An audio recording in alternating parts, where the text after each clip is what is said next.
तलबा व तालिबात Farooq foundation online school के ज़रिए यकसा निसाब के मुताबिक तालीम हासिल करें। अगर हमारी वीडियोस पसंद आएँ तो चैनल को सब्सक्राइब करें और दोस्तों के साथ शेयर करें और बेल आइकन को लाजमी प्रेस करें ताकि आने वाली नई तालीमी वीडियोस आपको मिल सके। Bismillahirrahmanirrahim. Assalamu alaikum dear students. I am Faisal. I am here to represent class 8 general science recording number 29 chapter number 6. सबसे पहले आप बच्चों के लिए एक छोटा सा मैसेज है कि ऑनलाइन क्लास ऑनलाइन स्कूल्स के जरिए आप अपने तालीमी इम्तिहानात में नुमाया मार्क्स हासिल कर सकते हैं। आप अपनी तालीम और उम्र के हिसाब से मजीद तालीम हासिल करें और अपने पेरेंट्स को मोबाइल फ़ोन या कंप्यूटर पर जैसे आसानी हो हमारी तालीमी वीडियोस के जरिए तालीम हासिल करने के लिए रिक्वेस्ट करें। और आपने कोशिश करनी है कि डेली 1 से 2 घंटे आपने ऑनलाइन क्लासेस लेनी है। इसका फायदा आपको होगा कि जब आप स्कूल जाएंगे, जब आप पेपर्स की तैयारी करेंगे, आपका सिलेबस कवर होगा, आपके कॉन्सेप्ट क्लियर होंगे और आप इंशाल्लाह अच्छे मार्क्स हासिल कर सकते हैं।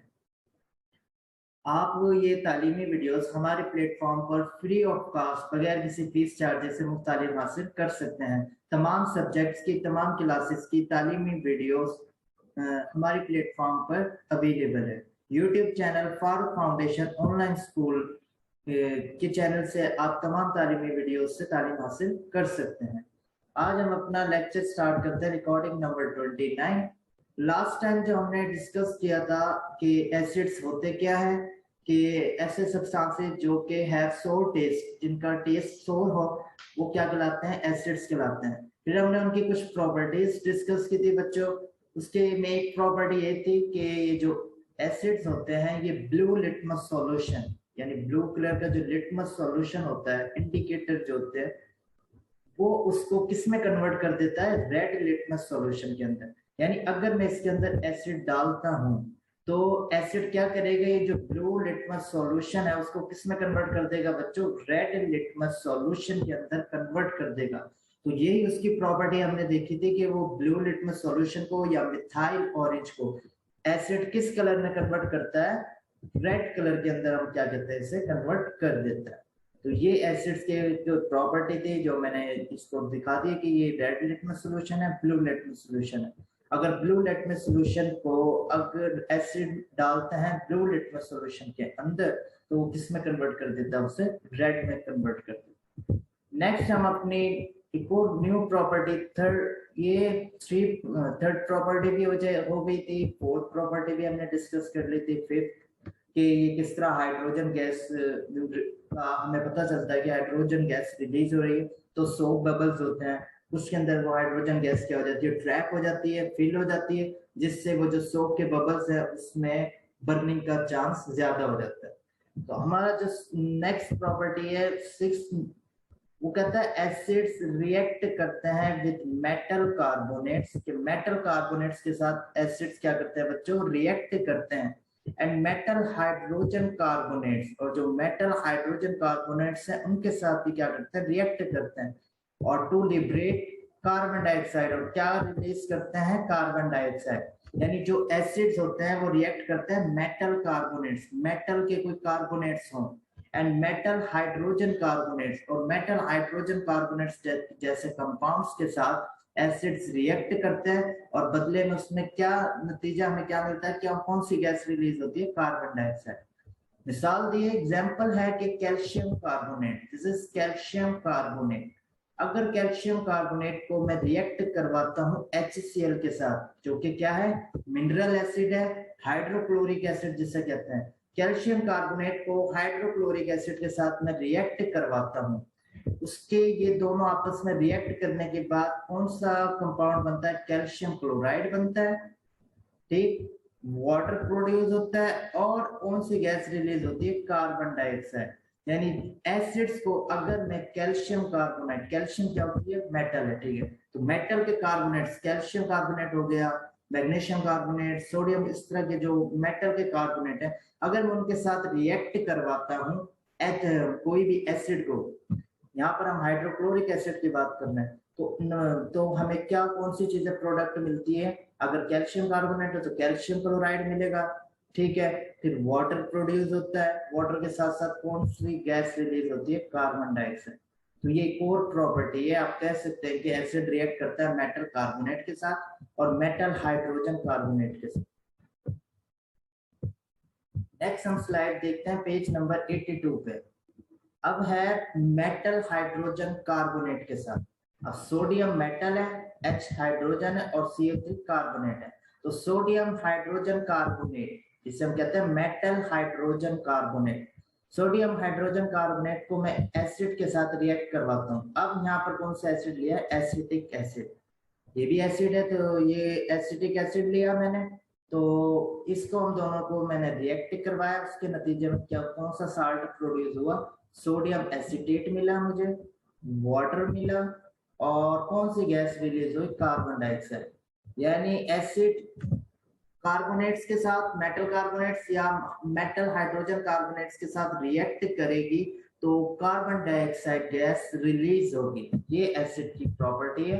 एक आपसे कहे कि कार्बन डाइऑक्साइड गैस कैसे रिलीज हो सकती है, तो आप कह सकते हैं कि एक रिएक्शन है कि एसिड अगर मेटल कार्बोनेट्स के साथ या मेटल हाइड्रोजन कार्बोनेट्स के साथ रिएक्ट करता है तो कार्बन डाइऑक्साइड गैस प्रोड्यूस होती है। तो ये प्रॉपर्टी भी इसकी है। इसके वो कहता है कार्बन डाइऑक्साइड जो प्रोड्यूस्ड हुई है इन द रिएक्शंस, रिएक्शन के अंदर टर्न्स लाइम वाटर मिल्की। जो लाइम वाटर होता है उसको किस में वो कन्वर्ट कर देगी?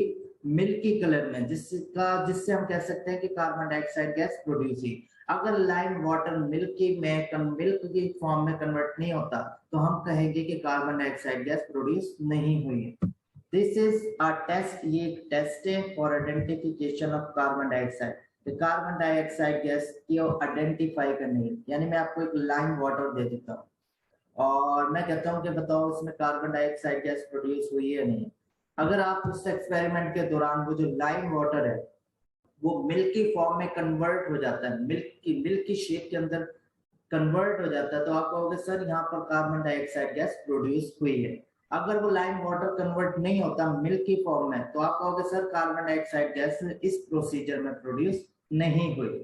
तो carbon dioxide produce in the reaction turns करता है लाइम मिल्की वाटर।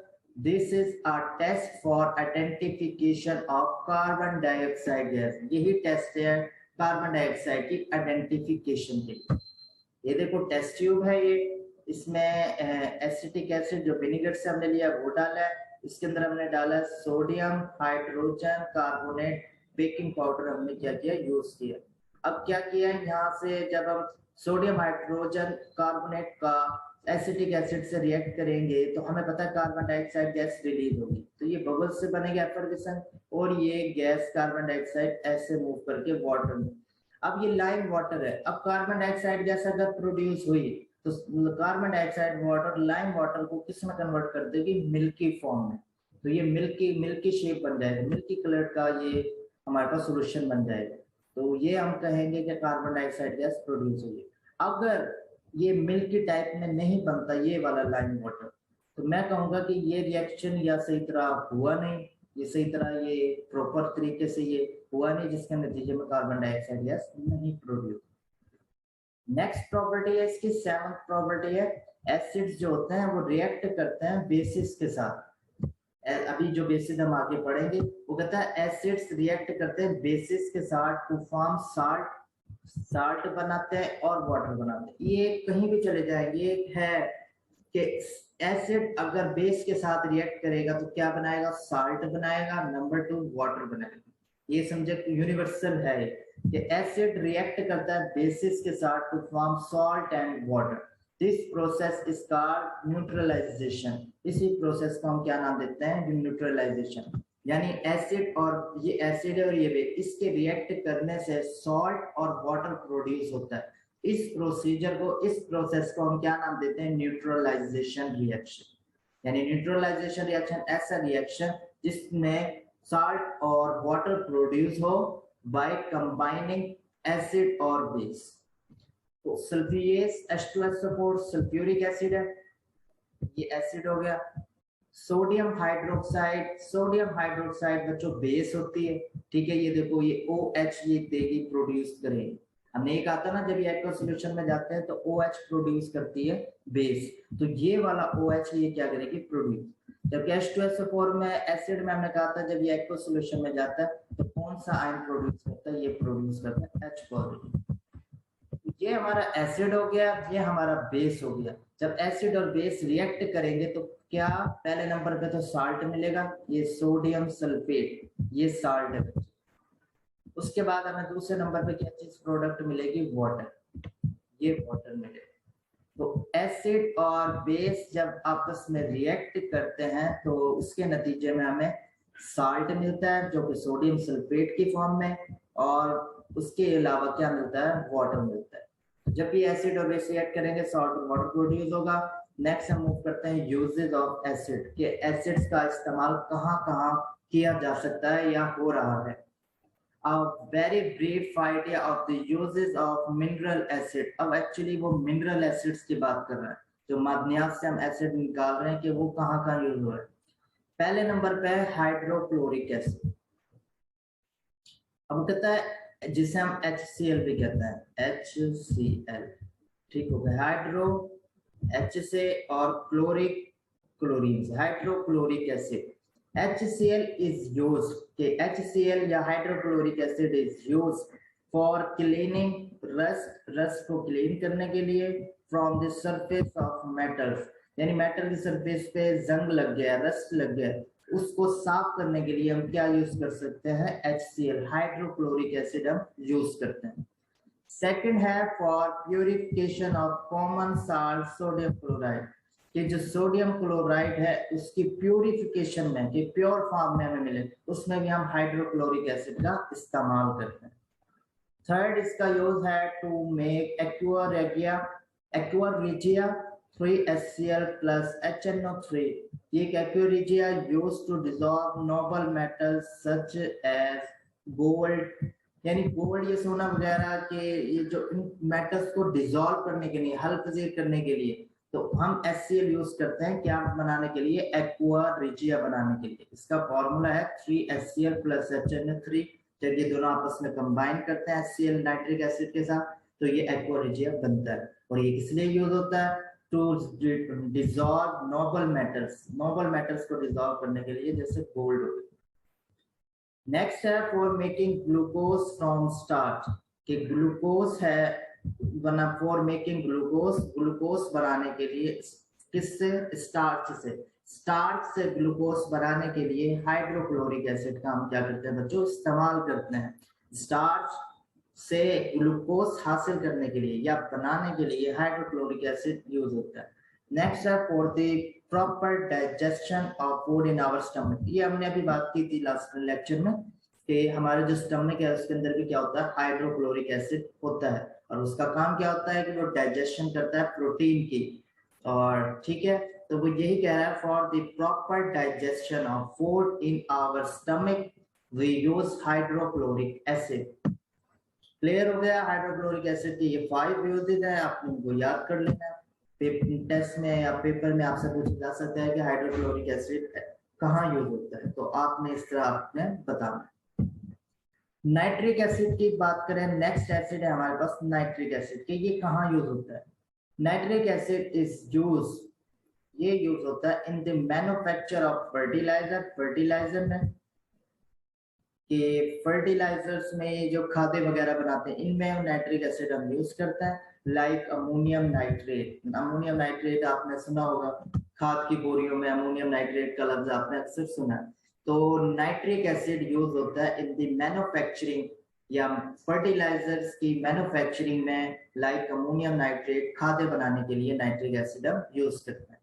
सेकेंड है for the manufacture of explosive, धमाका कुन जो ये मवाद होता है, ठीक है, उसके लिए भी हम क्या यूज करते हैं, नाइट्रिक एसिड यूज करते हैं। Nitric acid use for the manufacturing of explosive. Third है in the manufacturing of dyes, कि डाइस की मैन्युफैक्चरिंग में, प्लास्टिक की और आर्टिफिशियल सिल्क की मैन्युफैक्चरिंग में हम क्या यूज करते हैं, नाइट्रिक एसिड को यूज कर सकते हैं। तो इसके ये 3 यूज। नेक्स्ट हम देखते हैं इसके यूज। लास्ट इसका जो यूज है वो है for the designs on metals like copper, brass and bronze। ये जो ये मेटल्स होते हैं कॉपर के, ये तांबे के सिक्के वगैरह, उनकी फॉर एचिंग डिजाइंस के लिए हम क्या यूज कर सकते हैं, नाइट्रिक एसिड को हम यूज कर सकते हैं। नेक्स्ट है सल्फ्यूरिक एसिड के सल्फ्यूरिक एसिड H2SO4, और मैंने बताया था किंग ऑफ केमिकल्स भी हम इसे कहते हैं। तो सल्फ्यूरिक एसिड यूज होता है एज अ डिहाइड्रेटिंग एजेंट। ये हम आगे जब ये केमिकल रिएक्शंस की जो होती हैं उसके अंदर हम बात करते हैं कि एज अ डिहाइड्रेटिंग एजेंट क्या होता है, यूज होता है। In the manufacturing of fertilisers की, यहाँ भी खादों में भी ये क्या होता है, सल्फ्यूरिक एसिड यूज होता है। In the manufacture of fertiliser like ammonium phosphate, calcium ammonium phosphate और कैल्शियम सुपर फॉस्फेट, यानी खादों के अंदर भी हम क्या कहते हैं, सल्फ्यूरिक एसिड का यूज होता है। कौन कौन सी खादों में, अमोनियम फॉस्फेट बनाने के लिए, कैल्शियम अमोनियम फॉस्फेट बनाने के लिए और कैल्शियम सुपर फॉस्फेट बनाने के लिए हम सल्फ्यूरिक एसिड का यूज करते हैं। थर्ड है in the manufacture of celluloid plastic बनाने के लिए, आर्टिफिशियल सिल्क बनाने के लिए, जैसे हमने नाइट्रिक एसिड में भी देखा था आर्टिफिशियल सिल्क, पेंट्स बनाने के लिए, ड्रग्स बनाने के लिए एंड डिटर्जेंट्स, ये जो हमारे सर्फ हो गए और साबुन वगैरह, इनमें भी हम क्या यूज करते हैं, सल्फ्यूरिक एसिड यूज करते हैं। नेक्स्ट है इन पेट्रोलियम रिफाइनिंग में, तो पेट्रोलियम को जो हम रिफाइन करते हैं उसको, तो उसमें भी हम सल्फ्यूरिक एसिड यूज करते हैं। टेक्सटाइल इंडस्ट्री, कपड़े की जो इंडस्ट्री होती है, ठीक है, paper industry and leather industry, इनके अंदर भी हम क्या यूज करते हैं, सल्फ्यूरिक एसिड यूज करते हैं। In petroleum refining, textile, paper and leather industry, sulphuric acid we use. Last है इन लेड स्टोरेज बैटरीज, आपने यूपीएस वगैरह की बैटरीज देखी हैं, इनके अंदर हम क्या यूज करते हैं, सल्फ्यूरिक एसिड को यूज करते हैं, lead storage battery. The uses of sulfuric acid are so large, कि इसके जो uses हैं बेशुमार, तो that's why important that it is known as the king of chemical, इसलिए हम उसे king of chemicals कहते हैं। मैंने लास्ट टाइम भी आपको ये बताया था कि जो इसके जो uses हैं वो ज्यादा हैं, जिसकी वजह से इसको हम king of chemicals कहते हैं, केमिकल्स का बादशाह कहते हैं। सिर्फ इस वजह से क्योंकि सल्फ्यूरिक एसिड ज्यादा हमारी जो डेली लाइफ है उसमें क्या होता है, यूज होता है। तो ये देखो सल्फ्यूरिक एसिड के यूजेस है कि फर्टिलाइजर में यूज हो रहा है। अब ये किंग ऑफ केमिकल्स क्यों है, अब देखना है खुद। ये फाइबर्स एंड डाइज जो करवाते हैं, डाई, उनमें ये यूज होता है सल्फ्यूरिक एसिड। ये जो शूज है लेदर वगैरह के टैनिंग, उसमें भी ये यूज होता है। सोप एंड डिटर्जेंट्स अभी हमने ये पढ़ा था, इसमें भी सल्फ्यूरिक एसिड यूज हो रहा है। क्लीनिंग मेटल्स को साफ करने के लिए, उसकी क्लीन करने के लिए, जिस तरह एसिड यूज कर रहे हैं तो सल्फ्यूरिक एसिड भी हम यूज कर सकते हैं। केमिकल्स एंड प्लास्टिक, ये जो केमिकल्स हैं और ये प्लास्टिक यूपीएस वगैरह, इसमें भी हम क्या करते हैं, सल्फ्यूरिक एसिड यूज करते हैं। पेंट्स और पिगमेंट्स, ये इसके अंदर भी हम क्या यूज करते हैं, सल्फ्यूरिक एसिड।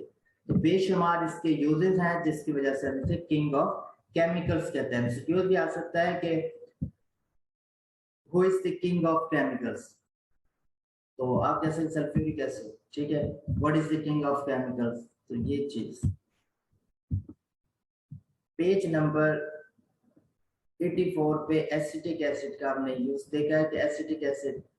अब आपसे अगर काफी सारे लिखा जाए कि what is the king of chemicals and why we call sulphuric acid king of chemicals, तो आप क्या आंसर लिख सकते हैं कि the uses of sulfuric acid are so large, उसके uses ज्यादा है, प्रैक्टिकल लाइफ में हम ज्यादा यूज करते हैं, तो that's why we can say sulfuric acid is the king of chemicals। अगर आपके पास 3 से 4 ऑप्शंस भी आ जाए, नाइट्रिक एसिड, HCl, तो सल्फ्यूरिक एसिड ही ठीक होगा। एसिटिक एसिड का हम यूज देखते हैं। Acetic acid is used in the preparation of pickles, ये अचार वगैरह जो बनाते हैं उसमें एसिटिक एसिड का हम क्या करते हैं, इस्तेमाल करते हैं। सेकंड इसका यूज है in the manufacture of synthetic fibre, ये सिंथेटिक फाइबर की मैन्युफैक्चरिंग में भी हम क्या यूज करते हैं बच्चों, एसिटिक एसिड को यूज करते हैं। ये हमारा था एसिटिक एसिड की, हमने आज कुछ प्रॉपर्टीज भी डिस्कस की, उसके अलावा हमने इसके यूजेस किए। तो नेक्स्ट लेक्चर में हम बेसिस के बारे में डिस्कस करेंगे। अल्लाह।